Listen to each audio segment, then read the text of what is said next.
Okay, spot on, yeah. Right, ready? I believe you just sat in a lecture, haven't you, as well, so I'll try not bore you to death with this one. So we have been invited by Lucy to talk about what practicing is like post-COVID. There are obviously some disadvantages.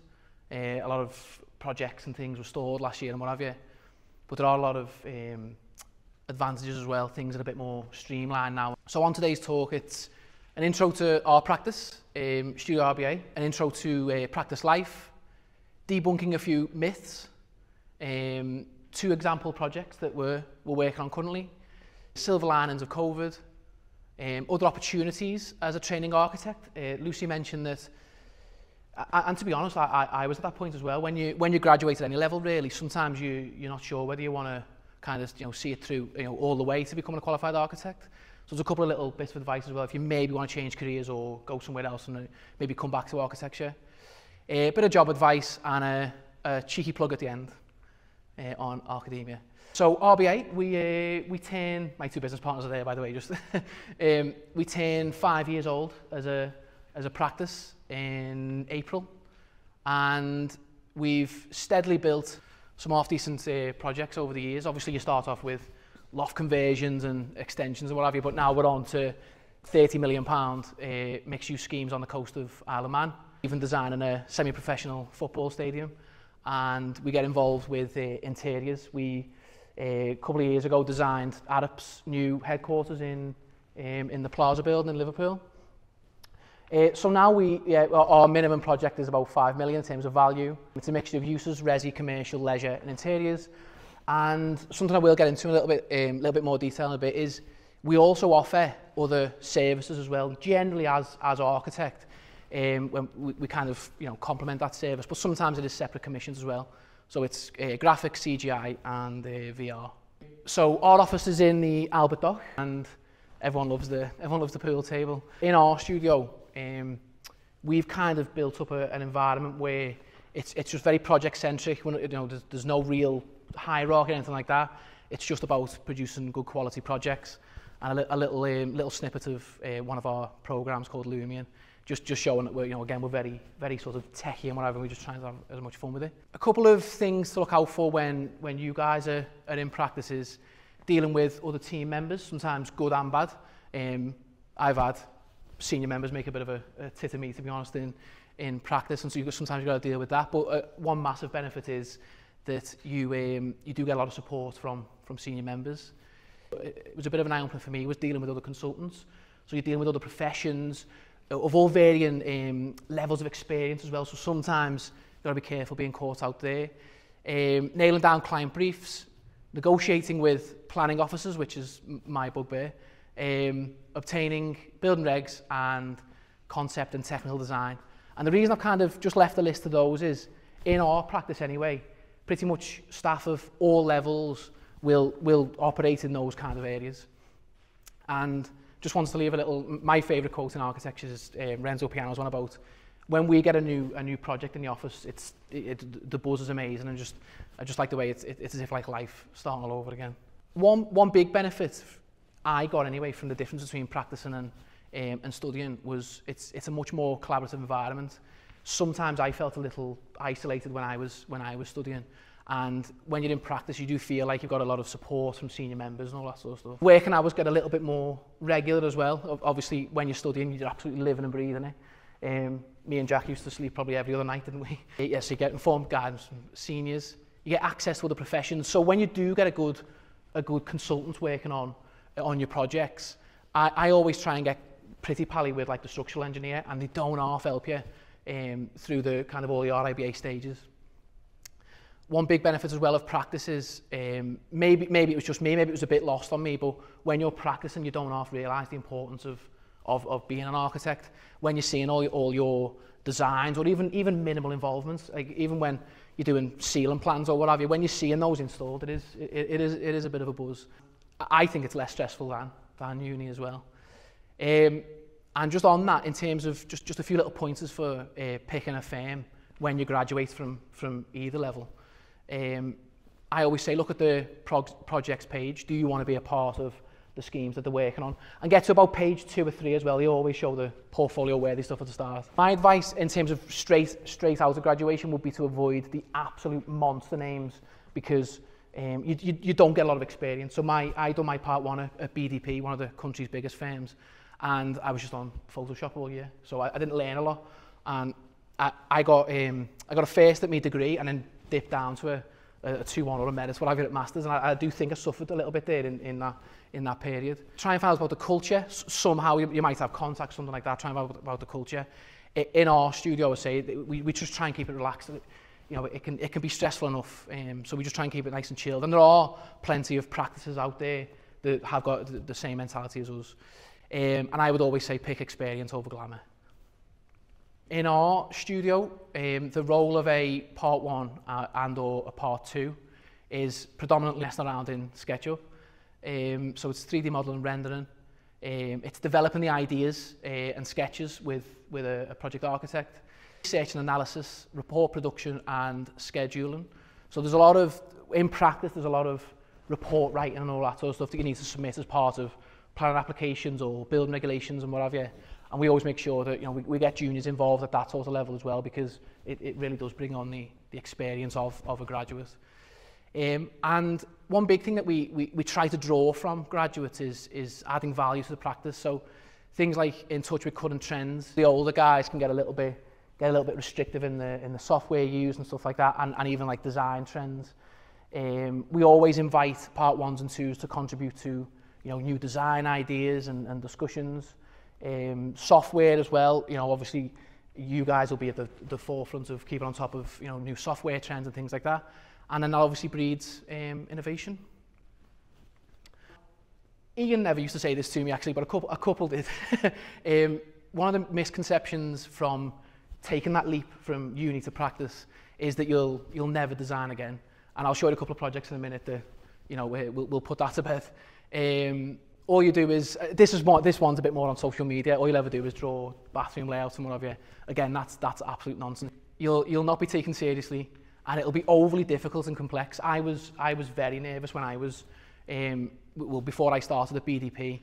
I was just dead nervous, didn't think I'd know what I was doing and stuff. And when you've got that level of support around you, it's actually not as difficult as you might think. In contrast to that, you do stay creative. You do work on some nice projects, again pending, you know, where you work. And again, you know, the buzz of working on real projects as well is absolutely amazing. As a junior, you know, part 1, part 2, whatever, in our studio at least, you normally stay at the front end of projects anyway, which is obviously the most creative end. So that kind of, you know, limits your exposure, if you like, to the more complex stuff. And you're often well supported by the team. If you're working in practices where they're looking to deliver schemes and what have you, they should have the certain staff in place where they'll bring you through, really. So you needn't worry too much. And again, I'm just drawing from my own experience there. So I don't want this to be a, you know, look at all the schemes we've got. So I just wanted to pick out 2 to kind of speak to the idea that, you know, you do stay creative, you do work on interesting projects. And as I say, we're only 5 years old as a practice. We don't network that hard. We don't, you know what I mean? We mainly win projects on the strength of our previous scheme, really, on quality. Believe it or not, when we got the call for this, we just put the phone down. We thought it was a hoax. When a London-based developer rang us and said, I want you to do 25 tree houses in Cornwall, we were like, yeah. And but it is real. It has come off. This is on site at the minute, and it's next to an unbelievable, like, Bronze Age site called Hall Rings, and it's between Lou and Polperro in Cornwall, and it's 25 £1.5 million homes for pretty much for the rich and famous, if you like. They'll kind of like be second homes, bedded into this absolutely gorgeous forest called Hallwood Forest.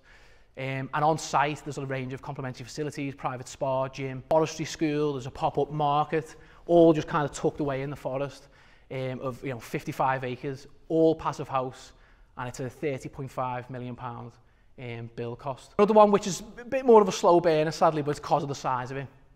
We've been commissioned, we've been on this project now like 18 months. It is a tricky one to kind of get off the ground because of the size of it. But the landowners brought in a series of agents and things to just try and just trying to kick it in, and we're sitting down next week to talk about a bit of a master plan.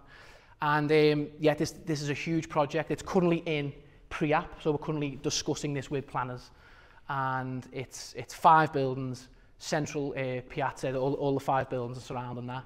And it starts with an 18-storey tower on the waterfront, and it steps down to 6 floors to try and sort of blend into the immediate context. We're kind of using the fact that projection there where the restaurant sits, and we're kind of saying that that sits on its own, so we've got a little bit more justification for the height.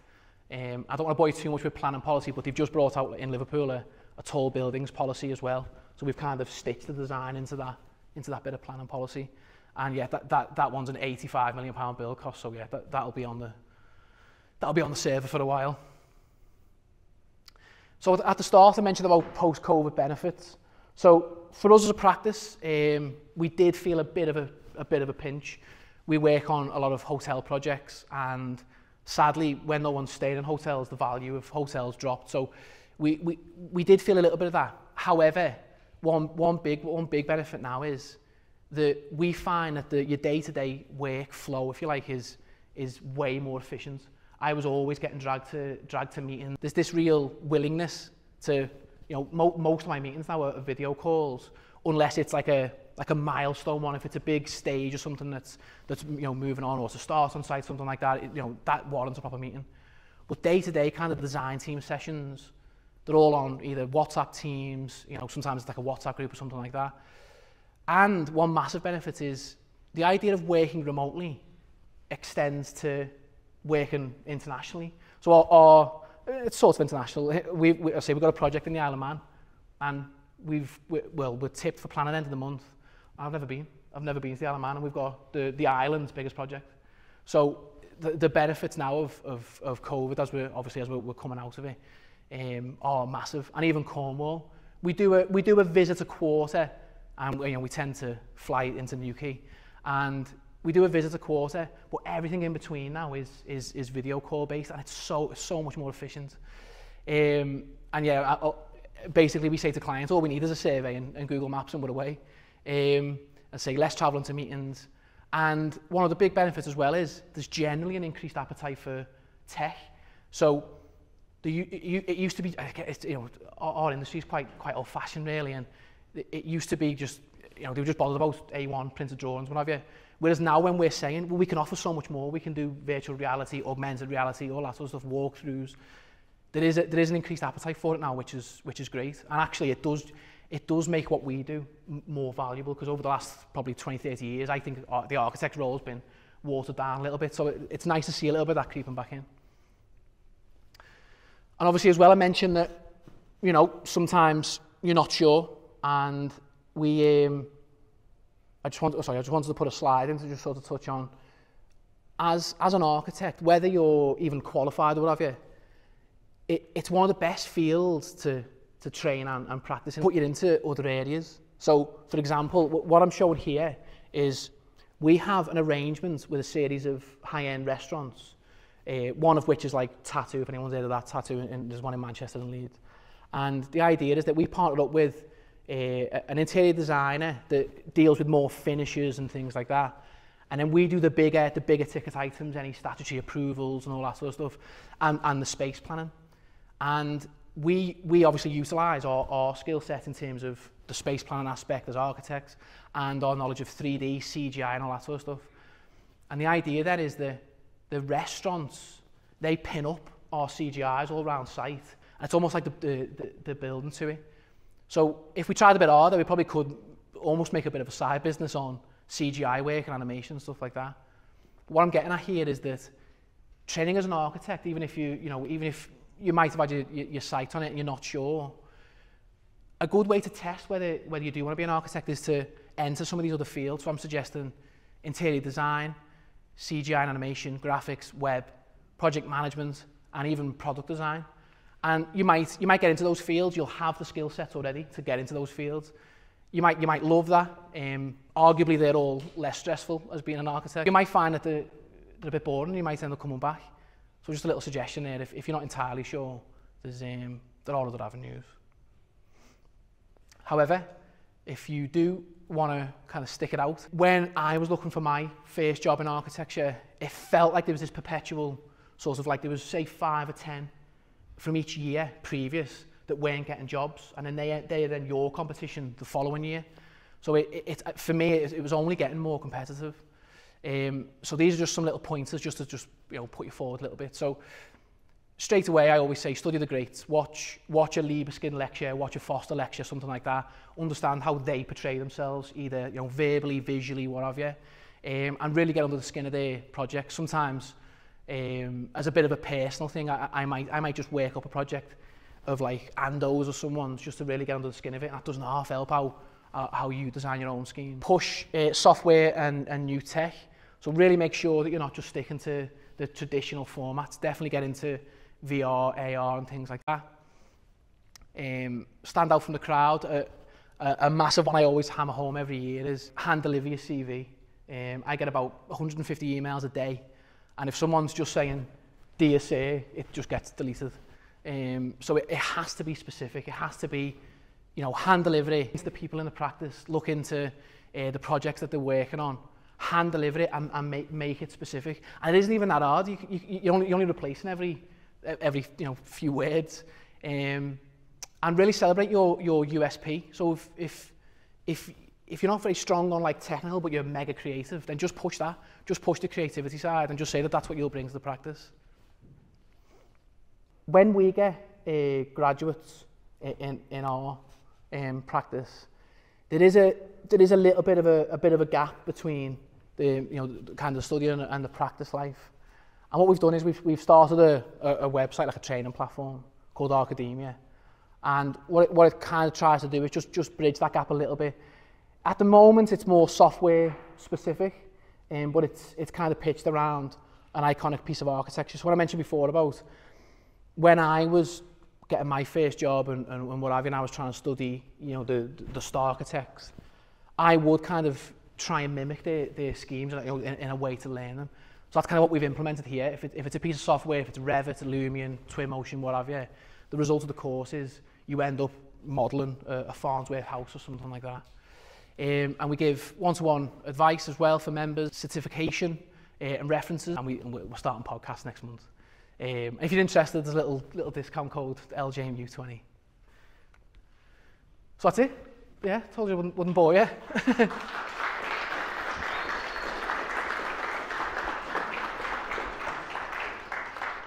So I did want to leave, 10, 15 minutes, whatever, for any questions. I kind of wanted to get to that. Has anyone got any questions or anything? Don't be shy.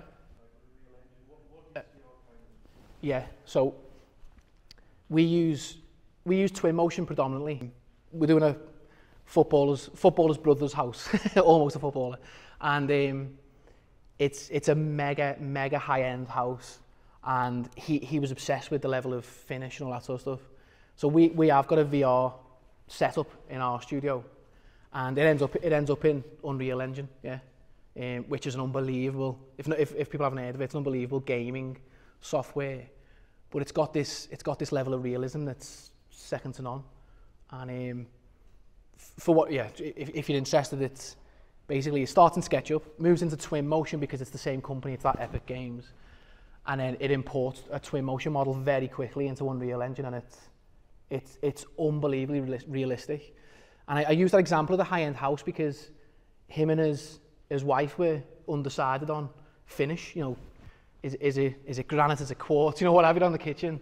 So we brought them in, and the use of Unreal Engine is you can set a series of materials, say 6, 7 materials, whatever, and then live with the headset on, they can flick through the different finishes. It's unbelievable.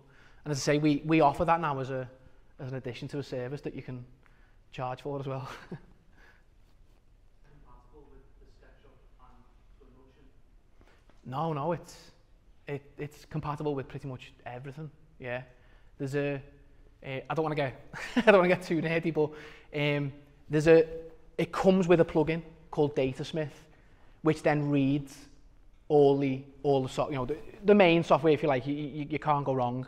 Even like AutoCAD 3D, SketchUp, 3ds Max, everything.